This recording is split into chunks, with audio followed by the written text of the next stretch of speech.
Looking at the steering wheel as well as the cluster screen inside of the Volvo XC90. Very similar setup to a lot of other Volvo vehicles. Before we start off here, this is the plug-in hybrid version of the ride. So you've got your charge gauge along with your power gauge along the top. And there's one other button I'll show you in just a second that's going to look slightly different when you get into the regular gas version, or it'll just be your traditional tachometer aloft on the right-hand side. But I'll show you those highlights as we move in. And so many different buttons in Stalks, but by your left knee, you've got a few buttons here. So you can tap this in order to be able to depressurize your fuel door to open it up in the plug-in hybrid. You can hit here to open and close the lift gate. And there's also seat memory. So what I'd actually recommend, get your seat set up the way that you'd like to. So you've got the option of moving your backrest forwards or backwards, seat forwards, backwards, up or down. And then there's this little toggle along the outside. So you can hit that going up or down in order to show off a few things. So look at this. We're adjusting some seat controls. If you had massage chair seats, you could start a massage if you'd like to. But moving down gives you the option of adjusting your seat bolsters. So do you want to hug your body a little bit more? You can go down to adjust your lumbar support or your leg cushion. So if you wanted to customize that cushion, you can do that. Once you have your seat set up the way that you'd like to, get your side view mirror set up the way that you'd like to there, you're then going to tap M, and then either 1, 2, or 3 for it to remember your own personal profile. And then there are so many different buttons in Stalks. So let's start off along the left-hand side. There's only a single type of cruise control inside of the XC90, and that's going to be your adaptive cruise. You set it at, let's say, 80. The car in front of you slows down. Yours will automatically brake. They change lanes, you change lanes. It'll pick you back up to your previously set speed. So in order to use the system, you turn it on by pushing this button here, and that's going to set you at your current speed. You could then increase or decrease at larger increments by pushing up and down. So just a click will bring you to the nearest 5 or 0. If you push and hold up or push and hold down, it's going to increase or decrease 1 kilometer, 1 mile per hour at a time. You've also got a distance indicator with 4 unique levels. Think of that like 1 Mississippi, 2 Mississippi for how close or far you are away from the leading vehicle. I'm okay level 1 most of the time. You might want to be on 2, 3, or 4, depending on your own reaction level and your own personal comfort level there too. You'd hit the brake to cancel your speed. You can push up to resume your previously set speed, and that at any point in time, you can push the button in the middle in order to temporarily toggle off or reset it at a new speed. So if you're going 80, you need to slow down for a bit, reset it at 60, you've got the flexibility to do it. Now, there's also the option of going left versus right here. And where that comes into place, you can see there, we've got our steering wheel. So that's the pilot assist system when you've got that enabled. Otherwise, it would just be a car. So that means that it's just a lane keeping. So if the vehicle recognizes you start to veer over to a lane without signaling, it'll nudge you back into your lane. But when you've got that steering wheel icon showing and it's highlighted, so as long as the lane markings are recognized, what the vehicle is going to do is it's going to keep you perfectly balanced in your lane. So even if you lose focus for a second, rubbernecking like an idiot, hands are off the steering wheel, it's going to keep you perfectly balanced. It is a phenomenal system. But if you want a live demonstration of actually using cruise control, you'll find that down in the description of this video.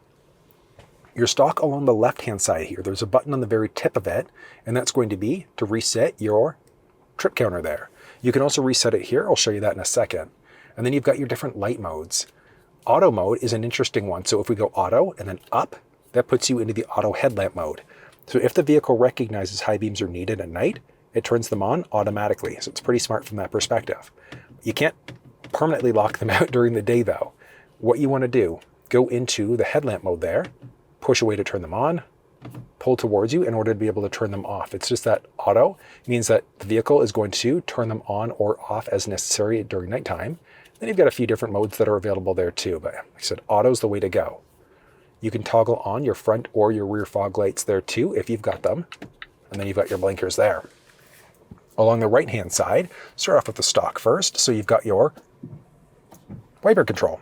So you can go just down 1 single level, which will just be a quick wipe, and then up a level puts you into the intermittent mode. You can then use the rocker switch in the middle there to control the speed or go to some of those faster modes. And then along the tip of that stick, there's also a button there that you can push in order to turn your rear wiper on or off. And then you're just pulling in towards you to get the front wiper fluid going, push away in order to get that rear wiper fluid going. And there's so many different buttons here. So you've got the first one, which is your voice command prompt. So you'll be able to do things like change songs, radio stations, navigate using your voice, even adjust some basics for your climate using your voice there too. If you had a phone hooked up, so if you had iPhone connected, so Apple CarPlay, you could do a long push and hold in order to activate your Siri Assistant. You've also got this button to jump you between either a full map and cluster view or just a blank view. If you had factory navigation going, you have a little turn-by-turn option there. I'll show you that one as we dive in deeper. And then you've also got a series of other buttons here. So you could increase, decrease your volume this way.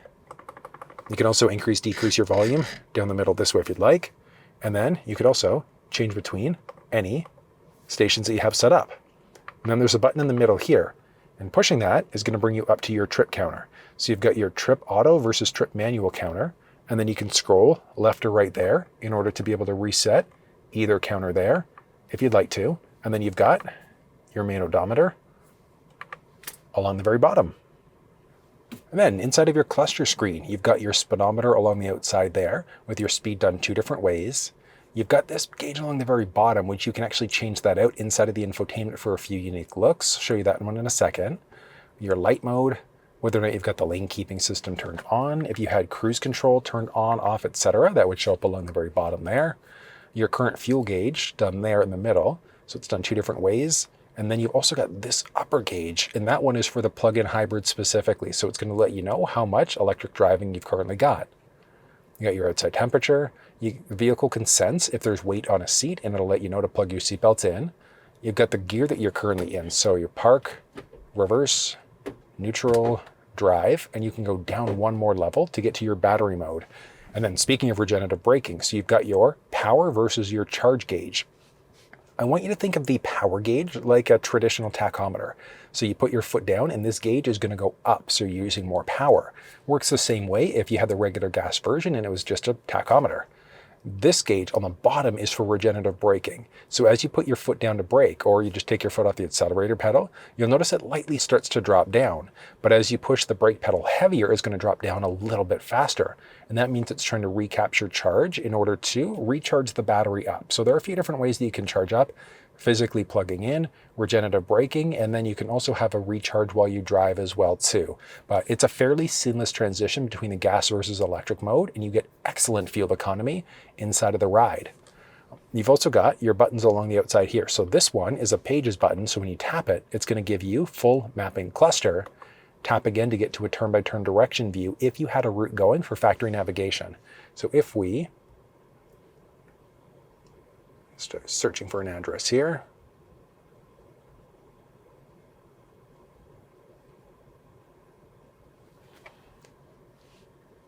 You can see there we've got turn-by-turn directions versus the full mapping cluster.